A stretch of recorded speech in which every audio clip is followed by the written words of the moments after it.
আসসালামু আলাইকুম রহমতুল্লাহি বারাকাতু। ওয়ালাইকুম আমরা আসসালাম দেখতে পাই রহমতুল্লাহি যে, বারাকাতুহু। যে সকল দেশের রাজনীতিতে ধর্মতান্ত্রিক বিষয়টি রয়েছে, সে সকল দেশে মেজরিটি ধর্মের বাদে যারা থাকে তারা খুবই অপ্রেসড হয়, অর্থাৎ নিপীড়িত হয়ে থাকে। এমনকি তাদের নিজেদের ধর্মের মানুষজনও খুবই আনফেয়ারলি জাজড হয়ে থাকে। এখন আপনারা যেহেতু একটি ইসলামতান্ত্রিক পলিটিক্যাল পার্টি, অনেকে ভয় পেয়ে থাকে যে আপনাদের ক্ষেত্রেও একই রূপই দেখা যাবে। তো আমার প্রশ্নটি হচ্ছে, আপনি কি মোরাল পুলিশিংকে সাপোর্ট করবেন নাকি এর বিরোধিতা করবেন?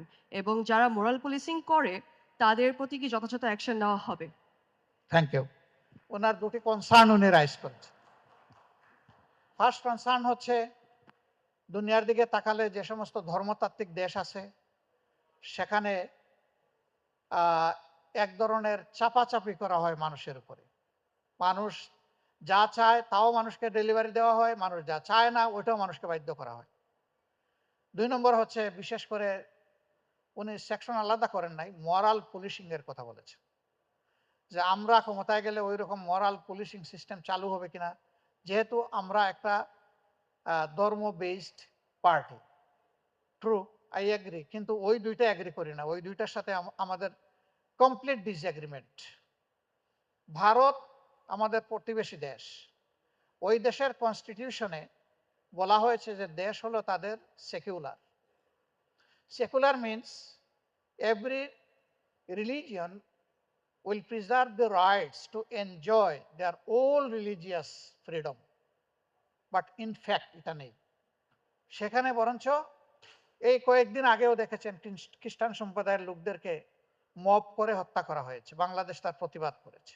এর আগে দেখেছেন অন্যান্য ধর্মাবলম্বী বিশেষ করে মুসলমানদেরকে সেখানে করা হয়েছে। তো কি হলো, সেখানে সংবিধানে তো লেখা আছে, ওই সংবিধান তো ফাংশন করছে না। এটা নির্ভর করে ওই সংবিধানের যারা কাস্টোডিয়ান তারা কেমন, তাদের মানসিকতার উপর নির্ভর করে দেশটা কেমন, সমাজটা কেমন চলবে। ইসলামের ব্যাপারে মরাল পুলিশিং এর কোনো জায়গা নেই। রসুল্লাহ সাল্লাহ আলি সাল্লামের পার্লামেন্ট হাউস ছিল মসজিদে নববী, ওনার মন্ত্রণালয় ছিল মসজিদে নববী, ওনার প্রধান বিচারপতির দপ্তর ছিল মসজিদে নববী। এই মসজিদে নববীতে শুধু মুসলমানরা ঢুকতেন না, শুধু পুরুষরা ঢুকতেন না, পুরুষ মহিলা মুসলিম ও মুসলিম নির্বিশেষে সমস্ত মানুষ ঢুকত। বহু মহিলা এসেছেন তার প্রয়োজনের কথা বলতে। তার পোশাক ইসলাম যেটুকু শালীনতার প্রত্যাশা করে ওরকম না, তিনি এসেছেন তার মতো পোশাক। আল্লাহ রসুল কখনো এমন কোনো এভিডেন্স নাই বলেছেন মা আগে আপনি যান, একটু পোশাকটা শালীনতার সাথে পরে আপনি আসেন। নেভার, কখনো বলেন নাই। বরঞ্চ শ্রদ্ধা সম্মানের সাথে ওয়েলকাম করে ওনার প্রয়োজনটা, ওনার অসুবিধাটা উনি জানতে চেয়েছেন। তারপরে তিনি তার অ্যাপ্রোপ্রিয়েট সলিউশন দিয়ে সম্মানের সাথে তাকে বিদায় করেছেন। This is the standard of Islam. অন্য ধর্মের লোকেরা এসেছে তার সাথে সাক্ষাৎ করতে ডেলিগেশন নিয়ে। ইহুদি সম্প্রদায়ের ওই দিন শনিবার ছিল, তারা বলেছে যে আমরা আমাদের উপাসনা করতে চাই, আমাদেরকে কোথায় একটু জায়গা করে দেবেন। রসুল করিম সাল্লাহ সাল্লাম সাহাবীদেরকে বলছেন, একটা দিকে মসজিদের ভিতরে ইঙ্গিত করে যে এই জায়গাটা ওনাদের জন্য খালি করে দাও, এখানেই তারা উপাসনা করবে। আল্লাহ রসুল বলেন নাই যে এটা অ্যাবসলিউটলি মুসলিমদের জন্য প্রিজার্ভ করা হয়েছে, এখানে তো আপনাদেরকে দিতে পারবো না, আচ্ছা দেখে কোথায় দেওয়া যায়। নো, এখানেই জায়গা করে দিয়েছে। This is the religious harmony of Islam and beauty of Islam. কিন্তু আনফর্চুনেটলি আমরা আমাদের দুর্বলতার কারণে ইসলামের যে বিউটি এটাকে আমরা তুলে ধরতে পারছি না। রিয়েল বিউটি যদি আমরা তুলে ধরতে পারি তাহলে আমাদের পারসেপশনের চাইতে অনেক ঊর্ধ্বে ইসলামের অবস্থা। আমি আমার জীবনের একটা উদাহরণ দেব। 1994 সাল দেশে একটা ডেভাস্টেটিং ফ্লাড হয়েছিল। বিভিন্ন এনজিও এসেছে দেশ বিদেশ থেকে মানুষের পাশে দাঁড়া। এরকম একটা বিদেশি এনজিও আমাকে তাদের সাথে সঙ্গ দেওয়ার জন্য ইনভাইট করলো, আমি গেলাম। সেই টিমে একজন নিউলি কনভার্টেড মুসলিম ছিলেন, তিনি অরিজিনালি জার্মান সিটিজেন, তিনি গর্ডন গিভেন ছিল তার নাম। ইসলাম আসার পরে তার নাম হয়েছে আব্দুল্লাহ গিবন। তো আমাদের নৌকাটা একটা জায়গায় গিয়ে ঠেকে গেছে পলিতে, ওটা আর তীরে বিটছে না। আমরা ইতস্তত করছি যে এই পানি থেকে কিভাবে একটু সামনে নেওয়া যায়। এই লোক জাম দিয়ে পানিতে নেমে গেল, আস্ত একটা চালের বচ্চা 50 কেজির তার পিঠের উপর তুলে নিল। আমরা জাম দিলাম, বললাম আপনি আমাদের গেস্ট, এ বুঝা আমরা টানবো। হাসতে হাসতে বললেন, তোমরা সারা জীবন ছটাক ছটাক মুষ্টি মুষ্টি যা টেনেছো, আমি এখন বস্তা বস্তা টানলেও তার সমান হবে না, আমাকে আমার বস্তাটা টানতে দাও। We became very much excited and impressed. তখন হুড়মুড় করে সবাই লাফালাফি করে নেমে তার সাথে আমরা প্রতিযোগিতা শুরু করলাম। ফিরার পথে তার সাথে একান্তে বসলাম 1 to 1। আমি জিজ্ঞেস করলাম যে কি জিনিস তোমাকে আকৃষ্ট করলো ইসলামে আসতে। আমাকে সে রিপ্লাই দিল, this is Quran, this is Quran, this is কোরআন।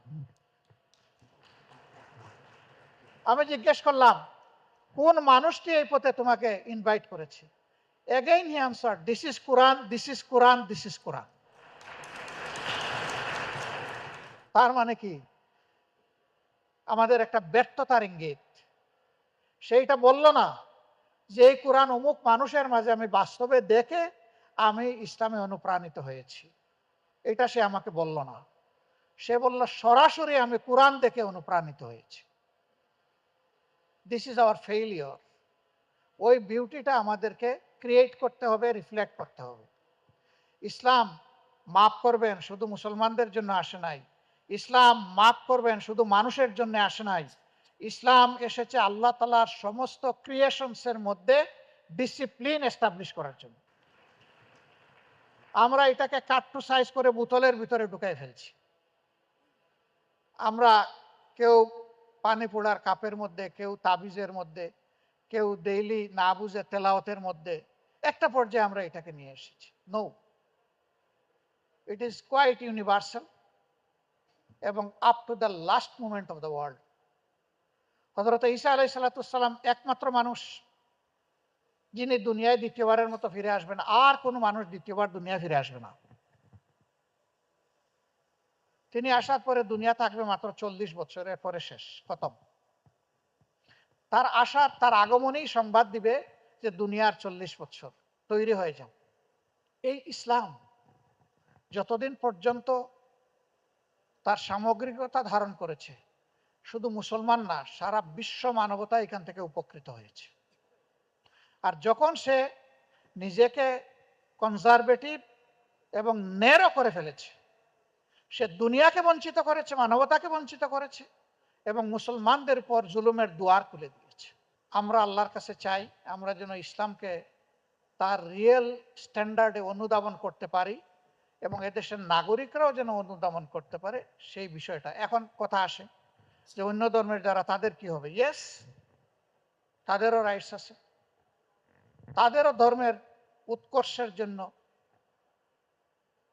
যেহেতু তারাও রাষ্ট্রের নাগরিক, যেহেতু তারাও রাষ্ট্রকে ট্যাক্স দিবে, অবশ্যই তাদের অধিকার আছে, ওই অংশটা তারা অবশ্যই পাবে, এ ব্যাপারে কোনো সন্দেহ নেই। মেনশনেবলি আমাদের ব্যাপারে একটা মিসপারসেপশন ক্রিয়েট করা হয়েছে যে অমুসলিমরা আমাদের হাতে অনিরাপদ। আমরা কাউকে অমুসলিম বলি না, আমরা বলি সকল ধর্মের মানুষ। We respect every religion. এই জায়গাটায় আমরা যে কথাটা বলতে চাই, জামাতে ইসলামী সর্বাত্মক চেষ্টা করে বিশেষভাবে যারা অন্য ধর্মের মানুষ তাদের উপরে কোনো ধরনের অন্যায় আচরণ না করে। একটা হাদিসকে আমরা খুব ভয় করি। আল্লাহ রসুল বলেছেন মুসলমানরা যেখানে সংখ্যাগরিষ্ঠ হবে সেখানে অন্য ধর্মের মানুষেরা তাদের কাছে আমানত থাকবে।